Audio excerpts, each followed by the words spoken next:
Kidney സ്റ്റോണിൽ എപ്പോഴാണ് വേദന വരാറ്?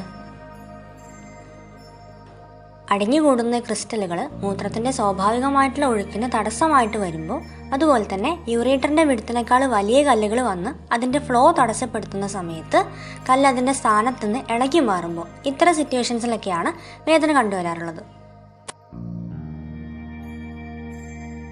ഈ സാഹചര്യത്തിൽ വളരെ സിവിയർ ആയിട്ടുള്ള പെയിന് വയറിൻ്റെ ഭാഗത്തായിട്ടോ അല്ലെങ്കിൽ നടുഭാഗത്തായിട്ടോ അനുഭവപ്പെടാം. പിന്നീട് ആ പെയിന് ഗ്രോയിനിലേക്ക് ഇറങ്ങി വരുന്നത് പോലെയാണ് കിഡ്നി സ്റ്റോണിൻ്റെ സാധാരണയുള്ള പ്രസൻറ്റേഷൻ എന്ന് പറയുന്നത്. 30 സെക്കൻഡ് മുതൽ 60 സെക്കൻഡ് വരെ നീണ്ടു നിൽക്കുന്ന ഈ വേദന പുരുഷന്മാരിലെ ടെസ്റ്റിക്കുലർ പെയിനായും സ്ത്രീകളിലെ ലേബിയൽ പെയിനായിട്ടും അവസാനിച്ച് കാണാറുണ്ട്. ഇതിനോട് അസോസിയേറ്റ് ആയിട്ട് നോസിയ, വൊമിറ്റിങ്, ശരീരം ഭയങ്കരമായിട്ട് വിയർക്കുക, പിന്നീട് മൂത്രം പോകുന്ന സമയത്ത് ബ്ലഡ് മിക്സ് ആയിട്ട് പോവുക, കല്ലിൻ്റെ ചെറിയ ഭാഗങ്ങളൊക്കെ യൂറിനകത്ത് കാണുക, ഇത്തരം ലക്ഷണങ്ങളും കണ്ടുവരാം.